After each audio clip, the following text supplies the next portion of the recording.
Bonjour à tous, nous revoici pour une petite vidéo, en mode, cours, tarot. Moi c'est Nadia Alriga, je suis fan de tarot, j'essaye d'en parler un peu, de transmettre un peu cette passion, via ces vidéos YouTube vous pouvez me suivre sur mes réseaux sociaux Facebook, Instagram, YouTube, voilà, je vous propose donc depuis la semaine dernière, un petit des petits trucs sur le tarot, qui pourraient vous aider à vous en servir. Bon, la semaine dernière, c'était plus sur l'histoire du tarot. Je sais pas si ça va vous servir pour faire des interprétations de tarot, mais bon, je trouve l'histoire, passionnante, et en particulier l'histoire du tarot. Voilà, puis bon, la semaine dernière, c'était un peu bordélique.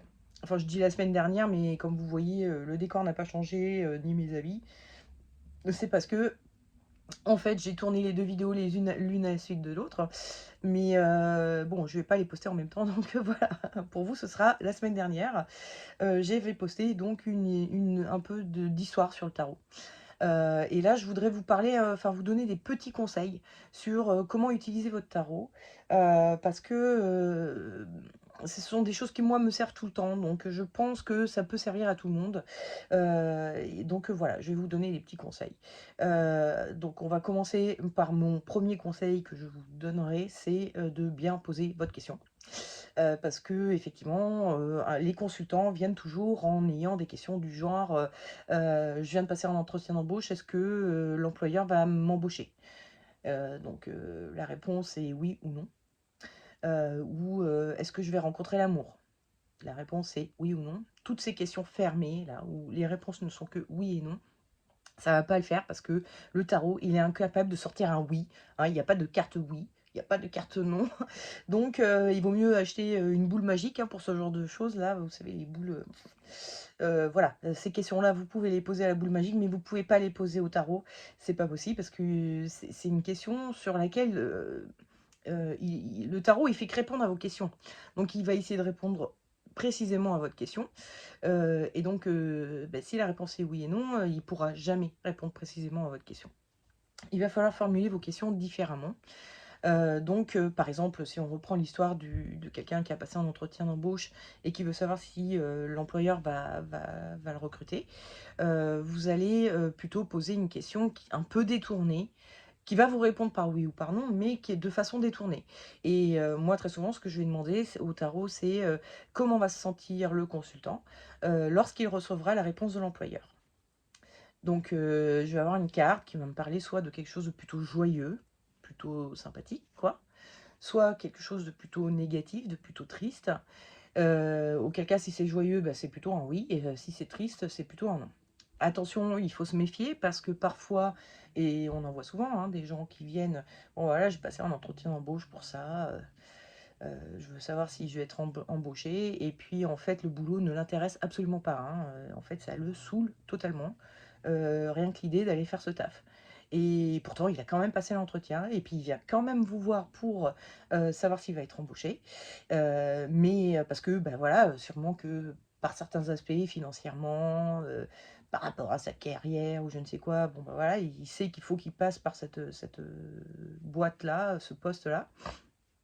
Mais en fait, ça le fait chier royalement et du coup, on lui dit: «Oui, tu vas avoir le boulot», et puis il est pas heureux. Dans votre tirage, si vous avez demandé, est-ce que, comment va se sentir le, mmh, le consultant lorsqu'il recevra la réponse et que vous avez un truc, plutôt triste, et en fait c'était un oui, voilà, hein, vous risquez de tomber à côté.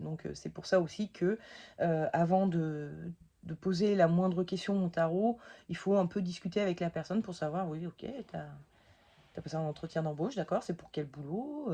OK, d'accord, c'est un poste dont tu rêves depuis longtemps et tout ça», voilà, essayer de se renseigner un peu pour voir un peu l'état d'esprit de la personne parce que si, ça va un peu déterminer aussi les réponses qui vont être faites, surtout sur des questions un peu comme ça, comment c'est vécu intérieurement les choses. Voilà, premier conseil, évitez les questions fermées, prenez toujours des questions ouvertes, essayez d'être précis dans vos questions, et de un peu savoir quel est l'état d'esprit de la personne par rapport à sa question, s'il a envie que ça se réalise ou pas, de façon à ce que si vous posez une question qui est beaucoup sur le vécu, vous allez pas tomber à côté, quoi. Le deuxième conseil, c'est de bien répondre à la question. Bien répondre à la question, je dis ça parce que, c'est tout le temps, tout le temps, tout le temps et tout le monde, hein, c'est même les plus grands, praticiens, même, enfin tout le monde fait ça. C'est qu'on a une stratégie de lecture, hein, donc une stratégie de lecture, c'est par exemple, un tirage passé, présent, futur. Donc on tire 3 cartes ou un tirage, quelles sont mes forces et mes faiblesses, ou un tirage, enfin voilà, on a une stratégie de lecture, hein, où chaque carte a une interprétation bien définie à donner. Donc si c'est force-faiblesse, vous allez tirer une carte pour les forces et une carte pour les faiblesses. Mais si vous commencez à dire, en voyant les faiblesses par exemple, de dire: «Ah mais le tarot il est en train de dire que tu devrais faire ci, faire ça», non, voilà, attendez, la question c'était pas: «Quel est le conseil du tarot?» La question c'était: «Quelles sont mes faiblesses?» Donc répondez bien à la question, parce que sinon vous allez être à côté, en fait, parce que votre tarot, lui, il répond précisément à vos questions. Et donc, ça veut dire aussi poser des questions bien précises. Soyez pas trop fou, mettez pas 3 questions en une. Essayez de poser des questions. Soit vous faites un tirage à plusieurs cartes euh, pour qui, si vous avez 3 questions en une, posez les 3 questions bien distinctement avec une carte par question. Soit, je sais plus ce que je voulais dire. Bref, faites en sorte d'avoir une question bien précise à laquelle le tarot va pouvoir vous répondre, ça c'est important, et à bien respecter votre stratégie de lecture lorsque vous interpréterez les cartes. Il faut faire attention à ne pas déborder de notre stratégie de lecture. On a souvent, très souvent, tendance à donner des conseils là où la question c'était quelles sont mes faiblesses, mes obstacles, ou comment je vais me sentir au moment où je vais recevoir la réponse de l'employeur. Commencez pas à dire ah bah il faudrait peut-être que tu fasses ci parce que l'employeur il a l'air de mener. Non, la question c'était pas ça. Donc essayez de voilà hein, d'être bien carré là-dedans. C'est pas évident. Et alors en particulier, moi j'ai vécu ça avec des grands intuitifs. Plus vous êtes intuitif, donc cerveau gauche, plus c'est compliqué pour vous d'être structuré dans vos consultations. C'est un fait, hein. Et plus vous êtes un peu plus cadré, matheux, etc., et plus vous serez structuré dans vos questions, mais où vous aurez peut-être un peu plus de mal à faire des interprétations. Le tout étant bah, d'essayer de développer les deux cerveaux, hein, d'avoir le côté et carré, bien structuré, et intuitif, pour apporter les réponses les plus justes en fait possibles. Donc voilà, bien répondre aux stratégies de lecture. Personnellement, moi, ma stratégie de lecture consiste à tirer une seule carte à chaque fois. Alors c'est vrai que pour les tirages des énergies du week-end que je fais, je tire 3 cartes. Mais en fait, c'est une stratégie de lecture à une seule carte, mais je pose 3 questions. La première question étant: quelle est l'énergie du week-end de la personne, des personnes à qui s'adresse ce tirage? Donc l'énergie du week-end, ça veut dire un peu la façon dont il va vivre son week-end, dont il va ressentir son week-end. Ensuite, je pose la question de quel est le conseil que leur donne le tarot.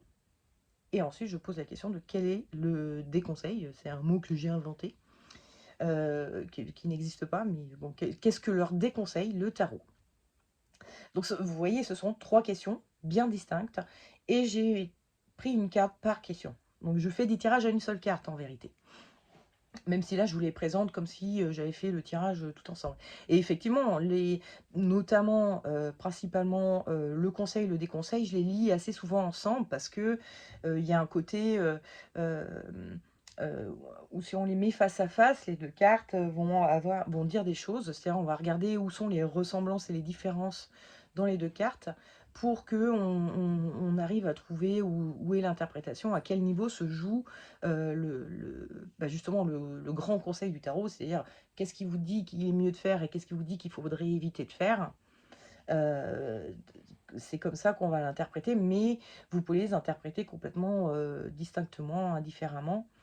Si vous préférez, même si, bon, sur un tirage comme ça, mes forces, faiblesses, et encore, ça, non, ça peut vraiment être interprété distinctement, mais encore, quand on pose la question de quelle est ma force, quelle est ma faiblesse, c'est sur une question précise. C'est, par exemple, je vais passer un entretien d'embauche, j'aimerais réussir cet entretien d'embauche et être embauché.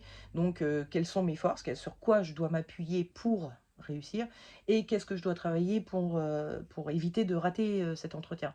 Donc, on est quand même toujours sur le thème de l'entretien d'embauche, de comment je dois me comporter au moment de l'entretien d'embauche, etc. Donc, on peut les rapprocher, ces deux cartes, mais sinon, à part ça, posez toutes les questions que vous voulez. Faites en sorte qu'il y ait une seule question, hein. Je vous rappelle le premier conseil, posez bien vos questions, ouvertes, précises, respectez vos stratégies de lecture et répondez bien à la question qui a été posée, extrapolez pas et vous devriez vous en sortir. Et puis si ça suffit pas, une seule carte, parce que vous avez répondu ça, du coup ça engendre une autre question, vous voulez en savoir un petit peu plus, ou même on vous dit, bon bah voilà, si tu veux réussir ton entretien d'embauche, il faudrait peut-être que tu travailles là-dessus. Derrière, vous pouvez reposer la question de comment va se passer l'entretien d'embauche si j'applique les conseils que vient de me donner le tarot. Et là, vous aurez une autre question. Bref, des questions à une seule carte, il y en a plein, c'est l'idéal, je trouve, personnellement. Il vaut mieux poser plein de petites questions qu'une méga grosse question, genre thème, travail, et on fait un tirage en croix. Ça marche beaucoup moins bien, ça. Parce que, en plus, les tirages en croix, c'est super strange comme stratégie de tirage, enfin de stratégie de lecture. J'ai jamais trop compris le tirage en croix, je sais pas trop comment ça se présente. Il y a une carte, je sais qu'il y a une carte obstacle et une carte force, quoi, enfin, ce qui aide et ce qui n'aide pas. La carte d'au-dessus, je me rappelle plus. Si, ça, je crois que c'est un conseil qui est donné. La carte d'en dessous, c'est le résultat si nous suivons le conseil. Et puis, il rajoute une carte au milieu qu'il calcule en fonction des chiffres des cartes présentes ou qu'il tire, et qui est une synthèse. Et j'ai jamais compris cette histoire de synthèse. Je vois pas bien l'intérêt d'avoir une synthèse en plus de la réponse. Hmm. Je comprends pas. Moi, déjà, quand je faisais des tirages en croix, c'était pas ça, mes stratégies de lecture, hein. Moi, je faisais un état des lieux, mes forces, mes faiblesses, et puis la réponse à la question. Point barre. Et encore, je me suis souvent aperçue que les forces, les faiblesses, tout ça, souvent, on s'en foutait. Au final, la carte qui était vraiment importante, c'était le résultat final. Donc, voilà. Néanmoins, quand une question est en oui et non, c'est vrai qu'avoir plusieurs cartes, ça peut aider un petit peu à apporter une réponse. Mais si vous utilisez la méthode d'éviter les questions fermées et de poser des questions qui vont vous indiquer si la personne va bien le vivre ou pas, des choses comme ça pour avoir une réponse oui ou non, vous n'avez plus besoin de faire des tirages en croix. Donc voilà. Moi, personnellement, je trouve que c'est beaucoup plus simple de faire des stratégies de lecture à une seule carte, personnellement. Et alors enfin, le dernier petit conseil que je vous donnerai, c'est par rapport à la lecture des cartes en elles-mêmes. N'oubliez jamais que les cartes sont duelles. Donc, il y a quand même des tas de gens qui estiment que, par exemple, le monde est une carte géniale d'accomplissement. Voilà. C'est la dernière carte du jeu. Je vous en ai déjà parlé dans certains tirages des énergies du week-end où on peut y voir une espèce de représentation du Jésus glorifié, blablabla. Donc forcément, ça va parler d'accomplissement, là, là, là. Et donc, il y a nombre de voyants qui vont décider que c'est une carte qui est résolument positive. Elle ne peut pas être interprétée négativement. Sauf que votre stratégie de lecture, vous, c'est le monde tombe dans les faiblesses. Bon, si vous estimez que vous avez zéro faiblesse, tant mieux pour vous, mais ça m'étonnerait fort, hein. On a tous des trucs à travailler et tous des forces et tous des faiblesses. Donc, si ça tombe dans les faiblesses, va falloir l'interpréter négativement. Et c'est possible, effectivement, parce que les cartes sont, en fait, de base, elles sont neutres et c'est votre stratégie de lecture. Donc, si elle tombe dans les faiblesses, elle va être interprétée négativement. Si elle tombe dans les forces, elle va être interprétée positivement. C'est votre question aussi qui va définir de si elle est positive ou négative. En fonction de la question et de la carte tirée, vous voyez, est-ce que je vais rencontrer l'amour et vous tirez l'ermite? Bon, elle va pas être super positive, l'ermite, hein. On voit que c'est quelqu'un de seul, hein, comme son nom l'indique. Donc, bon, forcément, là, vous n'avez pas une réponse positive pour le consultant. Donc ça va déterminer comment vous allez interpréter, c'est négativement ou positivement. Et puis, il faut pas oublier que pour, interpréter, négativement une carte qui est censée être positive, bah, il suffit de regarder, bah, un peu l'envers du décor, de l'aspect, positif. Ou inversement de l'aspect négatif, quand vous avez un aspect négatif, on va prendre par exemple le diable. Le diable qui est souvent associé à la trahison, au fait d'avoir quelqu'un de manipulateur ou de malveillant autour de vous, etc. Donc bon, effectivement, c'est une interprétation possible, hein, parce que dans la mythologie, le diable, forcément, c'est l'être le plus vil qui soit. Donc voilà, il se peut que bah, ça signifie que vous avez quelqu'un de ville autour de vous. Mais ça peut être aussi juste quelqu'un qui sait faire preuve d'un égoïsme mesuré. C'est-à-dire qu'il y a un moment donné où vous êtes face à quelqu'un qui vous dit non, là ça va trop loin pour moi, je veux qu'on arrête ça et basta. Arrête de te comporter comme ça avec moi. Et ça, c'est aussi un des attributs du diable. C'est une forme. Le diable, ça va être quelqu'un d'égoïste, de profondément égoïste, ou quelqu'un qui fait montre de moins de gentillesse à l'heure d'aujourd'hui parce que il a atteint une certaine limite et que par respect par lui-même, il faut qu'il pense à lui. Donc, vous voyez ce que je veux dire? Il y a un aspect négatif à cette carte. Qui est donné ne serait-ce que par son nom, parce que voilà, dans l'imaginaire, le diable est forcément négatif, bien que des séries comme Lucifer nous font voir le diable autrement, mais bon. Bref, le diable est souvent interprété comme quelque chose de négatif, mais faut un peu dépasser le truc. Il y a un revers à la médaille qui peut être interprété positivement. Et toutes les cartes vont avoir ça, toutes. Le soleil, carte très typique, hein, carte, bon nombre de gens vont vous dire, c'est une carte qui est positive, ça parle de la chaleur, ça parle du soutien. Voilà, on a deux jumeaux, enfin deux personnages qui se ressemblent énormément en tout cas. Donc on pourrait dire des jumeaux, donc des gens très proches, ou alors on pourrait parler de le fait qu'ils se touchent et tout ça, donc ils sont très proches, donc ça va pouvoir parler de soutien, d'entraide et d'amour, etc. Et puis bah, le revers de la médaille du soutien de l'entraide, c'est le côté dépendant affectivement ou dépendant financièrement, le côté dépendant, parce qu'on compte trop sur l'autre. Donc voilà, le soleil a un aspect négatif, comme toutes les cartes. Toutes les cartes ont des aspects positifs et des aspects négatifs. Et il y a une autre dualité qui existe dans les cartes du tarot, c'est la dualité, on va dire, émotionnelle, psychologique, émotionnelle, le côté vécu intérieur, et le côté factuel, concret, dans la matière. Donc, si vous avez des questions qui sont plus orientées, qu'est-ce qui va se passer? Et puis, il y a d'autres questions qui sont plus orientées, comment je vais vivre ça, si je fais ça? Voilà, des trucs qui sont beaucoup plus liés au vécu et d'autres qui sont beaucoup plus liés au concret, au factuel. Et la différence va se faire pour l'interprétation, c'est si vous posez une question qui va concerner des choses factuelles, concrètes, vous allez regarder votre carte, trouver le premier élément qui vous saute aux yeux, bon, une petite maison par exemple, hop, votre question c'est je dois acheter une maison, enfin j'aimerais acheter une maison, pensez-vous que ça va se faire dans l'année et pouf, vous tombez sur le soleil, bah oui, il y a une maison, donc ok, ça veut dire que une maison, en plus, il y a un mur qui est en construction, tout ça. Oui, vous allez très probablement acquérir un bien immobilier cette semaine, cette année. OK. Et puis si la question est plus sur le vécu, c'est, par exemple, je viens de rencontrer quelqu'un, je ne sais pas s'il est fait pour moi, qu'est-ce qu'en pense le tarot? Et donc votre question, ça va être, bon, bah, quelle va être un peu la nature de leur relation à ces 2 personnes? Et vous tirez le soleil.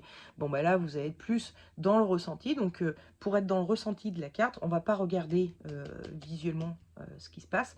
On va plutôt essayer de se mettre à la place des personnages de la carte. Donc, pour, vous mettre à la place des personnages, vous pouvez alors en consultation, évidemment, vous ne faites pas ça. Parce que vous pouvez prendre la position des personnages pour essayer de vous mettre vraiment dans leur position vécue. Et du coup, vous fermez un peu les yeux et vous vous dites, bon, qu'est-ce que je ressens quand je suis dans cette position? Ou alors, tout simplement, si vous n'avez pas l'opportunité, si vous le faites comme ça, là, vous prenez la position des personnages. N'hésitez pas à vous faire aider de quelqu'un qui va vous placer, qui va vous mettre en position à votre place. Parce que vous, vous imaginez que vous êtes dans la position, puis en fait, ça va pas du tout. Les mains sont pas dans le bon sens et tout ça. Et vous allez vous rendre compte que même une main qui est bougée, bah, là, d'un coup, ça devient inconfortable. C'est plus du tout la même. C'est notamment, il y a une carte qui est assez rigolote pour ça. C'est l'empereur. Je ne sais pas si vous voyez la position qu'il a. Il est un peu assis debout. Donc il est assis sur un siège, mais en même temps, il est quand même debout. On voit que sa jambe est bien tendue. Et il a l'autre qui passe par-dessus, mais qui repose sur rien. Hein, elle est dans le vide. Je vous gage, appuyez-vous contre un mur comme ça, avec une jambe tendue et l'autre qui est rabattue sans soutien. Vous verrez que c'est pas confortable du tout au final. Et on se rend compte que dans le vécu de l'empereur, si on se met dans l'aspect vécu de l'empereur, on voit qu'on est en train de tenir une position pour paraître, pour être dans un paraître qui fait beau gosse comme ça. Mais en fait, c'est totalement inconfortable et on se dit putain, vivement que ce soit terminé et que je puisse me reposer, quoi. Donc il y a vraiment des nuances qu'on va ressentir en prenant bien les positions. Mais si vous ne parvenez pas, enfin si vous n'avez pas le temps, si vous avez pas l'occasion, enfin pas la possibilité de le faire, vous pouvez aussi à minima essayer de vous mettre dans sa tête, c'est-à-dire à sa place en imagination. Hein, essayez de vous imaginer être dans la position de l'empereur. Alors vous l'observez bien avant en vous disant ok, je suis en train de mettre la jambe comme ça, là, là, et qu'est-ce que je suis en train de vivre, qu'est-ce que je suis, qu'est-ce qu'il y a autour de moi, comment je ressens les choses. Et enfin voilà, essayer d'appréhender tout l'aspect vécu. Et comme ça, vous pourrez, comment dire, par exemple, là, si on avait tiré l'empereur pour dire, bon, bah, ok, je viens d'être embauché à un poste, comment je vais le vivre, comment ça se passait pour moi intérieurement, hein, comment je vais le vivre, ce boulot, ce nouveau boulot, ben, on pourrait se dire, oui, bon, ok, il y a tout ce côté, c'est bon, vous avez atteint un certain stade, un certain euh, niveau dans votre carrière, genre niveau empereur, hein, c'est-à-dire le must, super, cool, mais sauf que c'est hyper inconfortable pour vous, en fait, c'est quelque chose qui est très dur à tenir et qui, bon, vous êtes obligé de faire, il y a des faux semblants. Que vous êtes obligé de tenir parce que voilà, c'est le poste qui veut ça, mais du coup, par certains aspects, ça vous titille un peu, ça vous gêne un peu. Voilà, donc vous pouvez avoir des réponses qui sont liées au vécu, qui viennent des cartes du tarot. Donc il y a l'aspect factuel et l'aspect vécu que vous allez interpréter soit en regardant le visuel pour le factuel, soit en essayant de ressentir comment les personnages de la carte vivent les choses pour tout l'aspect vécu des questions de vos consultants. Ben voilà, je crois que j'ai à peu près fait le tour de la question. Bon, il y aurait sûrement des milliards d'autres choses à dire et des milliards d'autres conseils à dire. Euh, j'ai un dernier conseil à vous donner aussi. Le tarot, c'est un jeu qui est assez franco de port, hein. Il a un peu tendance à être bien brut de pomme. Il passe pas par des détours et tout. On pose une question, il répond à la question, basta, et que ça fasse plaisir ou non.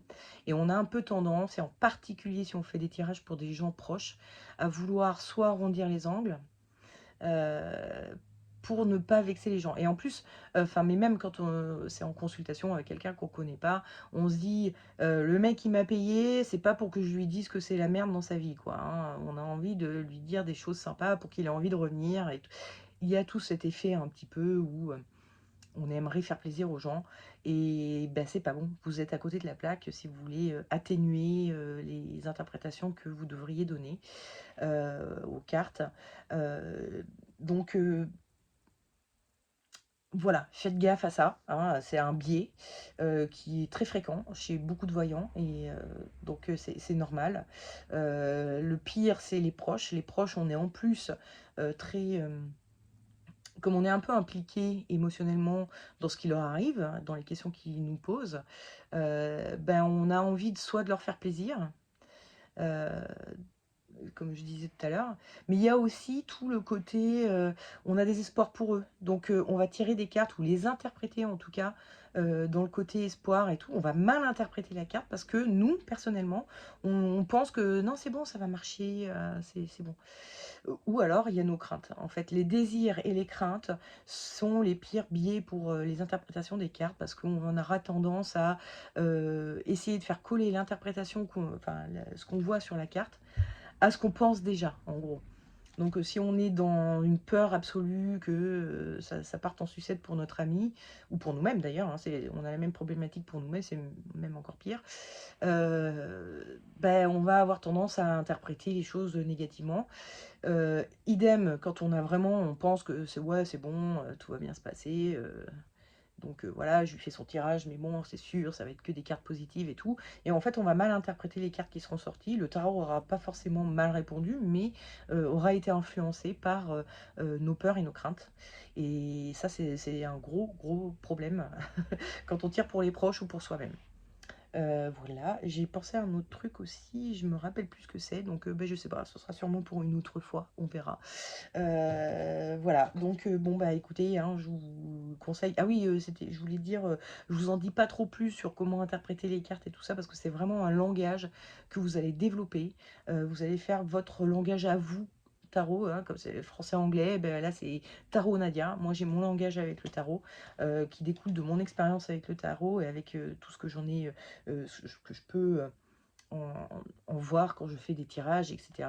Ben, vous ferez le vôtre. Donc c'est pour ça que ben, même les vidéos sur les cartes que je vais vous donner, où je vais vous parler des interprétations que je donne pour le tarot, ça peut vous inspirer, ça peut vous aider, ça peut, voilà, mais il faudra vous faire votre propre langage à vous, parce que ben, vous n'êtes pas moi, et donc voilà, moi les interprétations que je vais en donner ne seront pas nécessairement les mêmes que vous verrez, vous donnerez à vos cartes. Donc il n'y a pas d'interprétation figée, encore une fois, ne figez pas vos interprétations des cartes du tarot. En tout cas, ne figez pas à l'interprétation qu'en donnent les autres. Ça ne va pas marcher. Vous êtes forcément l'auteur de l'interprétation que vous allez faire. Ah oui, ben ça aussi, c'est un autre conseil que je vous donne. Bon, c'est à vérifier, hein, évidemment, c'est pas une certitude absolue, mais comme c'est un langage, celui qui tire sait exactement ce qu'il veut dire, hein, quand il tire cette carte. Donc c'est inconscient tout ça, hein, on est bien d'accord. Je ne sais pas la carte que je vais tirer, mais intuitivement, sans en avoir conscience, j'ai une réponse en moi, et je tire la carte qui va me permettre de donner cette réponse à la personne. Sauf que ça, c'est mon langage à moi. Donc si c'est l'autre qui tire la carte, c'est sa réponse à lui intérieure qui va influencer le tirage de la carte qui va être fait. Donc sa réponse et la mienne peuvent être les mêmes, hein. C'est logiquement oui, puisqu'il n'y a pas 36 réponses à une question. Mais son langage tarot, lui, tarot français à lui, ne va pas être le même que le nôtre. Hein, si cette personne, je sais pas, en voyant la carte de la mort, a super peur et se dit oh là là, ça veut dire que je vais mourir, ben, elle va pas l'interpréter de la même manière que moi, qui vois plutôt quelqu'un qui travaille avec acharnement, quelqu'un qui est en colère. Enfin voilà, j'ai des interprétations. Moi, je vois pas la mort dans la mort, en fait, dans cette carte la mort. Ça peut être des questions de fin de choses, mais voilà, je vois pas forcément la mort physique de quelqu'un, je vois pas la mort physique des gens, de toute façon, c'est hors de question. C'est hors de question, et puis de toute façon, j'ai pas les capacités pour ça. Donc voilà, je pense que c'est mieux de tirer soi-même les cartes à la place des consultants. Pour ces raisons-là, parce que en fait, vous allez devoir interpréter une carte qui ne relève pas de votre langage tarot français à vous. Donc vous allez peut-être potentiellement tomber à côté. Et si vous avez besoin des cartes pour faire une interprétation et arriver à sortir ce que intuitivement vous connaissez déjà intérieurement, mais de façon inconsciente, bah, c'est pas en tirant, enfin en interprétant les cartes que quelqu'un d'autre a tirées. Donc moi je conseille plutôt que le consultant ne tire pas les cartes, sauf si vous voulez faire des tirages psychologiques. Auquel cas, vous demandez à l'autre de tirer la carte et vous lui demandez d'interpréter la carte. Qu'est-ce qu'il voit sur cette carte? Ok, tu as tiré l'empereur. Qu'est-ce que tu y vois? Est-ce qu'il y a un élément qui te saute au visage? Et cet élément, de quoi il parle? Là, OK. Si vous voulez faire parler un peu la personne, qu'elle ait un accès un peu à sa psychologie et cetera, oui, OK. Mais si vous voulez, répondre à une question de: «Est-ce que, cet emploi va m'être donné?» Oui, ben non, là, faites-vous, vous, le tirage. Je pense que c'est mieux. Mais bon, encore une fois, il y a des tas de gens qui sont pas du tout d'accord avec ça, qui préfèrent largement que ce soit le consultant qui fasse les tirages.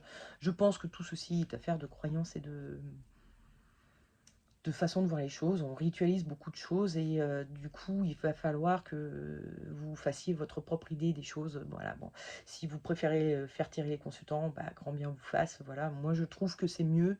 Dans mon expérience, j'estime que c'est mieux de le faire moi. Pas parce que je veux pas qu'on touche à mon tarot, hein, parce que ça, j'en ai rien à faire. Vous pouvez le tripoter, faire des tirages avec, il y a aucun souci. Ça a rien à voir, ça, il y a rien de mystique derrière le fait que je fasse les tirages à la place des autres, parce qu'il y a des voyants qui veulent pas qu'on touche à leurs cartes, parce qu'ils estiment que c'est des bouts de carton, hein. Les cartons, le carton, ça retient pas énormément d'énergie, hein. Et un peu, oui, mais bon, c'est pas grandiose, quoi. Donc non, ce sont juste des bouts de carton imprimés avec des images, enfin, c'est pas, il y a rien de magique là-dedans. Par contre, c'est vous qui faites le tirage, c'est vous qui faites l'interprétation, c'est vous qui faites le truc, magique. Donc bah, c'est vous l'instrument. Donc c'est plutôt à vous de vous servir de l'oracle que vous tirez. Voilà, voilà, voilà, voilà. Bon, bah, je vais arrêter là parce que, hein, une bonne grosse demi-heure de vidéo, ça va suffire comme ça. Bah, écoutez, bah, la suite au prochain épisode, hein, puis en attendant, je vous souhaite une très belle vie. Une une très belle semaine, hein, jusqu'à, la prochaine vidéo. Allez, ciao, bise.